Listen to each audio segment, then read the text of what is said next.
We are live in 3, 2, 1. I believe it actually creates a consolidation of power versus a distribution of power. Make informed decisions on Prop 9, what it is and how it affects you. Senator Mike Lee compares President Trump to a Book of Mormon hero. Find out what people are saying about the comparison. And a celebration of Latino cultures goes digital. Welcome to NewsLine. It's Thursday, October 29th. I'm Allie Arnold. And I'm Joseph Carson. 'Tis the season for political debate, and Utah County has had their share of debate as well. The county is currently flooded with political signs to bring awareness to Prop 9. Mandy Welker tells us more about what Prop 9 is and how you can vote. Anytime there's a change in county government, state code requires that the people are given the opportunity to vote. It's not adding any new departments or any new levels of bureaucracy. It's simply taking the existing powers that are held by 3 individuals and splitting those between an executive branch and a legislative branch. Currently, the county government uses a 3-commissioner model to govern the entire Utah County. We have 3 people who are expected to represent 650,000 people, with the county as diverse as ours. It really becomes challenging for them to truly understand the needs. Prop 9 suggests a change in the county government to an executive council form of government. This change allows the people to elect 1 council member from each district to be a part of the legislative county council. Not everyone supports the new changes. I believe it actually creates a consolidation of power versus a distribution of power. The current county government gives all the executive and legislative powers to the 3 county commissioners. More representation at the legislative branch, and also separating the legislative and executive powers, which then creates checks and balances on those 2 branches of government that don't currently exist. Prop 9 would give 1 council member all the executive power, and the other 5 council members would share the legislative power. We already have the separation of powers between the policing and between the lawmaking. Recent conflicts with former commissioners has brought concern with the structure of the county government. When you have elected officials that don't see eye to eye, we don't change the form of government. You change the elected officials. For Utah County residents, the decision comes down to your vote. Reporting for NewsLine, I'm Mandy Welker. Thanks, Mandy. A Midvale woman is dead after police say her husband stabbed her to death. 41-year-old Utana Halona was killed at 115 West Settlement Circle around the corner from Copperview Elementary School yesterday. Her husband, 41-year-old John Weston Erickson, is in custody. If you or anyone you know is experiencing domestic violence, you can seek help through a 24/7 confidential hotline available at 1-800-897-5465. Or visit thehotline.org, where a confidential online chat is an option. Or use this hand sign to signal to others that you need help. After an increase in suicide rates this year, the Utah County Sheriff's Office now has suicide prevention resources available. The Sheriff's Office says they investigate an average of 12 suicides a year, but in 2020 they have investigated 24 suicides, twice the yearly average. After seeing the increase of numbers, the Sheriff's Office wanted to start helping the community. What I want you to do is to understand there are resources. The Sheriff's Office released several resources on Facebook, their website, and even YouTube, hoping to let others know that they are not alone. This includes suicide hotline information, signs and warnings of a suicidal person, and 5-step action programs to help those who are struggling. They hope these resources will better inform the community on how to help those struggling around them and help in ending mental health stigmas. They encourage all to be the one that could save a life. Senator Mike Lee compares President Donald Trump to Book of Mormon hero Captain Moroni. Think of him as Captain Moroni. He seeks not power to pull it down. He seeks not the praise of the world or the fake news, but he seeks the well-being and the peace of the American people. Lee made his comment to a large crowd of Trump supporters at a campaign rally in Arizona yesterday. Some people were not happy about the comparison and even called it blasphemous. The internet was immediately filled with comments and memes as news of this comparison spread. Rachel, tell us more about some of the reactions. Yeah, Joe, people are pretty upset, and understandably so. Captain Moroni is a beacon for many members of the Church of Jesus Christ of Latter-day Saints. He is considered a spiritual hero within the religion, one who was honest, virtuous, and turned down power in the Book of Mormon, which is a primary scriptural text. The bottom line is, many people feel that Donald Trump just doesn't fit that description, and they are not hesitating to voice it. Barbara here says, King Noah is more like it, and that's a very common sentiment that we've seen. For a little background, King Noah was a wicked monarch in the Book of Mormon. Sen says, as a member of the Church of Jesus Christ of Latter-day Saints who holds the teachings of the Book of Mormon sacred, this is simply wrong. It's priestcraft selling our religion for a vote. Some people have also taken some comic relief from this. Doc Darnell says the only thing Trump has common with Moroni is that he likes gold and he toots his own horn, with this picture of a statue of Angel Moroni. And finally, Taylor Griffin says Captain Moroni sitting down in heaven to eat dinner, and he hears his name and Trump's name in the same sentence, with this video of a man choking on his chicken wing. So, as of right now, tensions are high, and many are calling for Senator Mike Lee to be voted out in 2022. Back to you. The fate of BYU's police department is now in the hands of a state judge who will decide if the university can keep its police force or if the decision to revoke police certification goes to a full trial. NewsLine reporter Catherine Bennett tells us how the BYU police got in trouble with the state and what will happen if they lose in court. In February 2019, the Utah Department of Public Safety Administration announced a decision to decertify the BYU Police Department. The Utah Department of Public Safety threatens to decertify the BYU Police Department on two allegations. The first is that the former BYU police chief did not properly investigate the alleged criminal misconduct. However, according to a university press release, the chief asked the state to conduct an investigation, and the state prohibited him from doing his own investigation. The second allegation is that BYU failed to respond to a court order, but BYU claims they released all the requested public information. State investigators claim that a former BYU police officer, Aaron Rhodes, collected some 16,000 files on people and shared at least 21 of the private files with the BYU Honor Code Office or Title IX office. The decertification was to take effect September 1st, 2019, but BYU's police department has been allowed to continue operating as it appeals that decision. If the state decertifies BYU's police department, the university will have to either hire the Provo Police or have private security patrol campus. Eric Walton, a sophomore at BYU, says he feels sorry for the BYU police. Well, they're experienced people, and they really are trying to do their best here, and they do a good job, as from what I've experienced. The state plans to issue a ruling in the next 2 weeks. If the judge denies BYU's motion to drop the case, both sides will prepare for a full trial. Reporting for NewsLine at Brigham Young University, I'm Catherine Bennett. A 34-year-old Provo man is taken into custody Monday after threatening his friend with a machete. Jordan Nielsen showed up at his friend's house around 9:30 a.m., accusing the homeowner of stealing from him. Nielsen reportedly waved the machete around and struck the handrail by the doorway during the exchange. Later, Nielsen told police that his father was a prophet, that the second coming has already happened, and that he has not slept for 4 days. He is currently being held in Utah County Jail. There are more than 108,000 total cases of COVID-19 in Utah as of today. More than 1,052,000 people were tested, and a total of 1,427,000 tests were reported. There are 588 COVID-related deaths, and more than 5,200 people have been hospitalized due to COVID since the pandemic began. In a press release today, Governor Herbert announced 1,837 COVID cases and 10 more deaths for the state of Utah. Bonneville High School is going completely online on Monday. The Weaver School District announced yesterday that the school will move completely online for 2 weeks starting on Monday due to 15 positive cases of COVID-19. The high school will resume with in-person instruction on Thursday, November 12th. During the closure, the building will be disinfected and sanitized. Provo School District's Board of Education voted on Tuesday to move all instruction in person.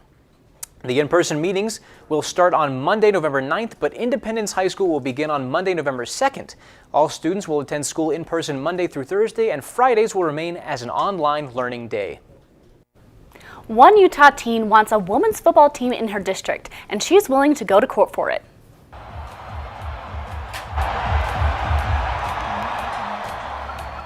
Sam Gordon sued 3 Utah school districts for refusing to make a girls' football team, and now the districts, along with athletic officials, are pushing back. They say that the infrastructure to create our girls' league just isn't there, and they shouldn't be responsible for making it. But Gordon claims there is high demand in the Salt Lake City area to play girls' football. Hey everybody, I'm Sam Gordon. I love football, and I love this football too. But mostly, I love fair play.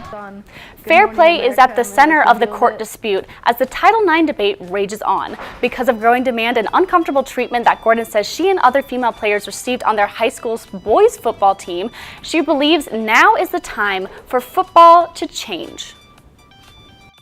The Utah Department of Public Safety and the Utah Department of Transportation come together to debunk common misbeliefs about driver and pedestrian laws. They call the new campaign Driver Myths. Some of the myths include crosswalks only exist at painted intersections, blind spots only exist on the interstate, and pedestrians are less likely to be out at night. The campaign is closely related to the campaign they did in 2018, Pedestrian Myths. The DPS and UDOT released these myths because pedestrian deaths usually increase during Halloween. A driving simulator educates JROTC students on the risks of distracted and drunk driving. Reporter Ashley Chase shows us how the simulation gives students a taste of reality on the road.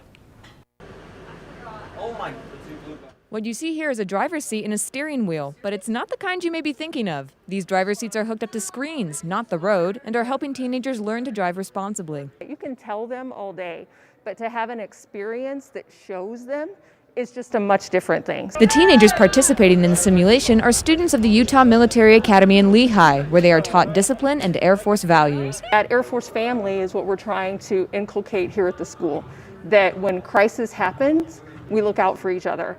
When you need something, your Air Force family is going to come forward and they're going to try to help. The screen has 2 driving options, distracted and impaired. Students are expected to drive normally, but with the added catch of having drunk reflexes or calling their boss. These simulations reflect how these behaviors would impact driving in real life. I've seen where, people were dead stops while we're driving or just driving down the road, texting. And I'm like, oh my Lord, what are you doing? Using your cell phone, putting makeup on. It's everything, not just drinking or alcohol or drugs. Sergeant Owens hopes the program will arrive to more schools and universities. Just like talking to the, high school, lower, kids and stuff like that so they can learn from a young age. Because before you know it, they're going to be driving at 16 or 17 and they're going to be, and like everyone now. The simulator will be visiting Provo schools tomorrow before continuing their tour around Utah. This is Ashley Chase reporting for NewsLine in Lehigh. Due to the COVID-19 pandemic, the 2020 Luz de las Naciones cultural event will be digital.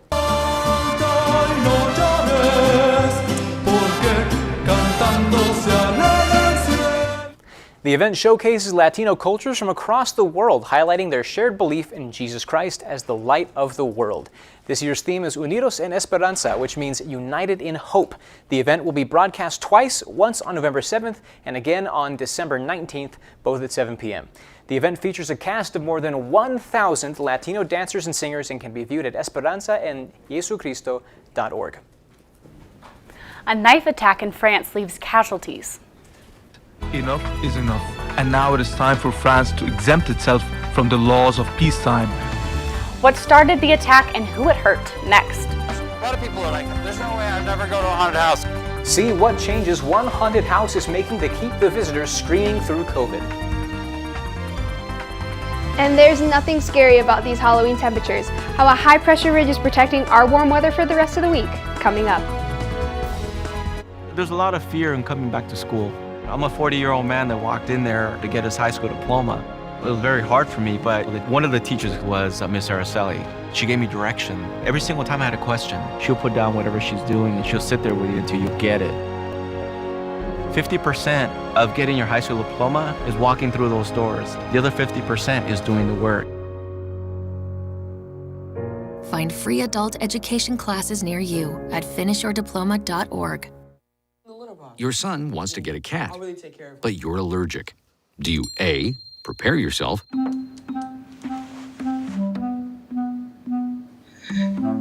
B, make the best of it, 25. Good job! Or C, find a loophole. When it comes to parenting, there are no perfect answers, but that's okay, because you don't have to be perfect to be a perfect parent. Teens in foster care will love you just the same.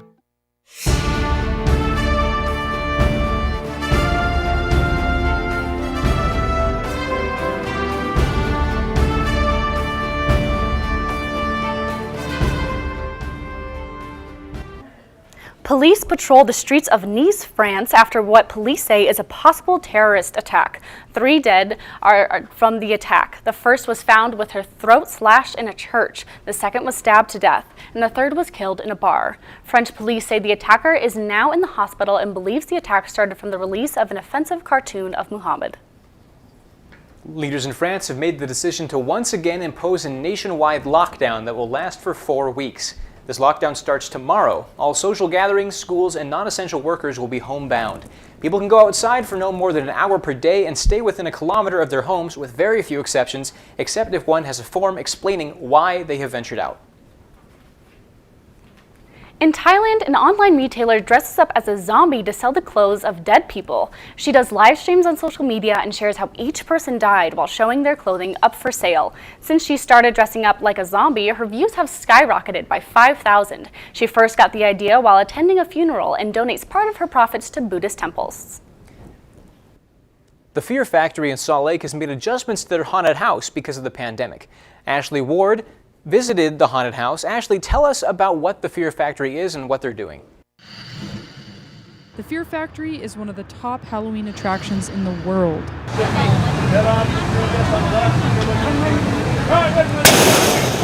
The site was an old cement factory in the late 1800s. In 2011, it opened up as a haunted house and later became number 3 in the world for Halloween entertainment. With the pandemic hitting this year, co-owner Rob Dunfield tells us what changes they've had to make to ensure their customers are comfortable and safe. Masks. Every one of our actor has a PPE mask, and then they often have another mask that has a layer of PPE in it as well. Dunfield also says they've made significant changes with how they used to run the Fear Factory. A lot of people are like, there's no way I'd never go to a haunted house. Now we really space out the groups going in. You only go with the group that you came with. Your family group can only go together. We don't pair groups to go into the haunted house together anymore. It's your responsibility to make sure all these people make it out alive. Okay, can you do that? You're the boss. This Fear Factory became the first haunted house to successfully open during a pandemic. They made a 60-page contingency plan that was later released to all entertainment and haunted house attractions across the world. And then we've redesigned the haunted house. We've had to move a lot of the things that touched people before and remove those. We've had to modify the scares and the way that we scare. The 60-page plan created by the Fear Factory set a precedent for entertainment attractions to operate under. For more information about the Fear Factory, go to fearfactoryslc.com. Reporting for NewsLine in Salt Lake City, I'm Ashley Ward. With November around the corner, Inktober, an initiative to sketch every day, comes to an end. But the creativity it sparks continues to inspire and motivate new artists. Walk into the BYU Fine Arts Center, take the stairs down a floor, and enter a code into the door on your right. And you'll find one of the animation labs. Aspiring animators join BYU's top-ranked program to learn how to bring stories to life. In October, animators look forward to a yearly source of inspiration, Inktober. Created by BYU alum Jake Parker in 2009, Inktober has become an international initiative that gets people drawing. For artists and animators, Inktober is a way to get creative with new prompts every day. With prompts like fish, hope, slippery, and dune, minds wander as ink hits the paper. The word shoes can turn into a dog in protective gear, and the word ominous can turn into a personification of the coronavirus. These prompts might seem like restrictions, but for BYU students Jaron Sloan and Forrest Stoll, they ignite new ideas. You start narrowing things down, and that's when you can really start pulling from bunches of different ideas, you know? It also helps with ink confidence and quickness. You can just quickly work through ideas. You don't have to focus on trying to erase something, fix mistakes, just learning to adjust as you go into the next one. And so your drawing skill increases exponentially. And even though Inktober ends in a couple days, the two say the ideas and skills people gain from the initiative can inspire all year round. I'm Allie Arnold, reporting.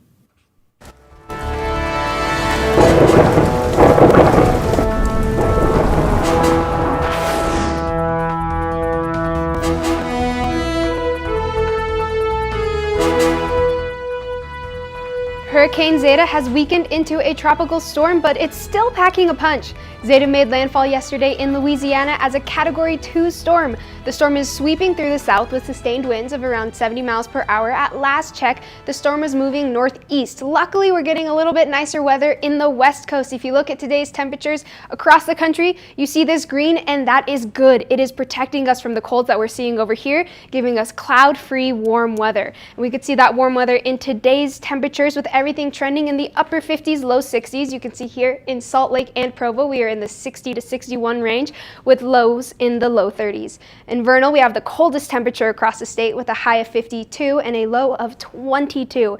In Moab and southern Utah, we're seeing that they're getting a little bit warmer with things in 60-degree weather. And St. George always trying to stay warm with that 75-degree weather, low of 47. And that 5-day forecast is looking warm in southern Utah. You've got everything in the 70s, everything is sunny, and you've got your lows in the upper 40s. This is going to be very nice for your Halloween weekend if you're looking to do a little St. George hike. Here in northern Utah, we are seeing a similar trend, slightly cooler temperatures. We have it in the mid-60s, and your Saturday and Sunday are going to be warming up, and your Monday is going to be your warmest temperature of the week. So make sure that you enjoy your Halloween weekend, and make sure that right before that sugar crash happens on Saturday night that you set your time clock back 1 hour, because daylight savings time starts at 2 a.m. on Sunday morning. Happy Halloween. Back to you guys.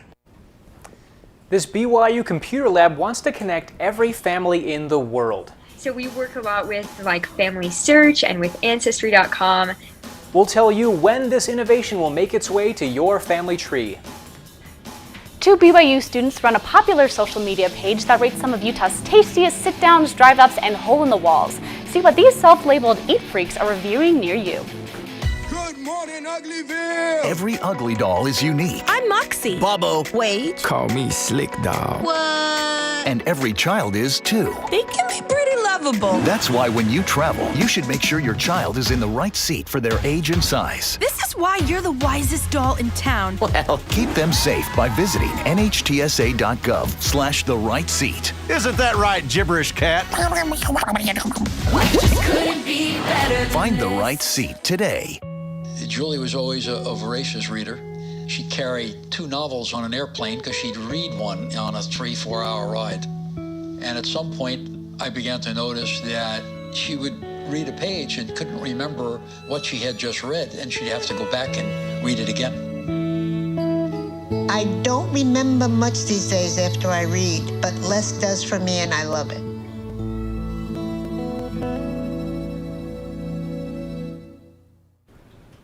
A BYU computer lab wants to connect you with everyone in your family tree and connect your family with every other family.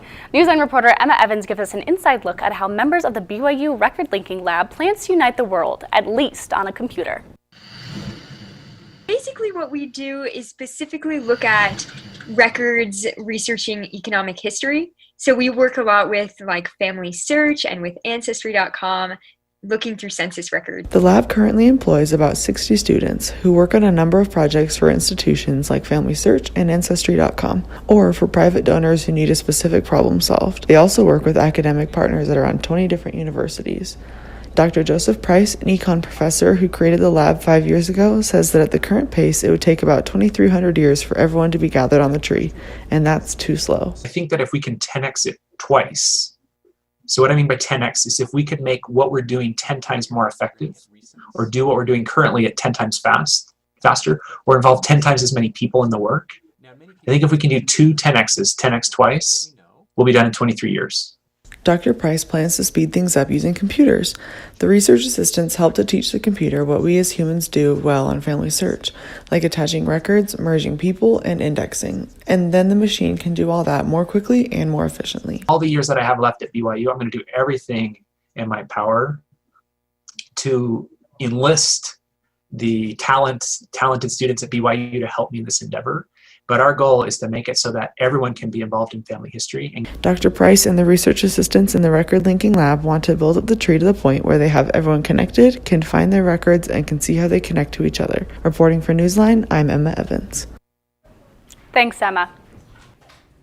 College students know the struggle of finding a good place to eat with their friends. Well, they need look no further. Reporter Savannah Osler tells us the tasty story of some food critics known as the Eat Freaks who can help simplify their decisions. BYU students Amy Estes and Alyssa Carroll run a popular social media account called The Eat Freaks, dedicated to rating popular food destinations. Estes and Carroll try out local restaurants, food trucks, and dessert shops all around Utah. And I noticed that there were no videos on food. Like, we're scrolling through my feed. We started making videos, and our first video just got like 100,000 views pretty quickly. Their videos include an honest review of the food, staff, environment, and overall experience, as well as any tips for fans and followers. The Eat Freaks have visited and reviewed places like Station 22 Cafe, Spilled Milk, and Sweets Hawaiian Grill. They have reviewed all kinds of foods, from sushi to smoothie bowls to breakfast sandwiches to chicken and waffles. Like, I didn't expect anything. We just were like, let's just see what happens, post it and see. But then we did, like, we started getting followers, and it just was like, I don't know, overwhelming. Their videos have inspired many Utah residents to also visit and try these places for themselves.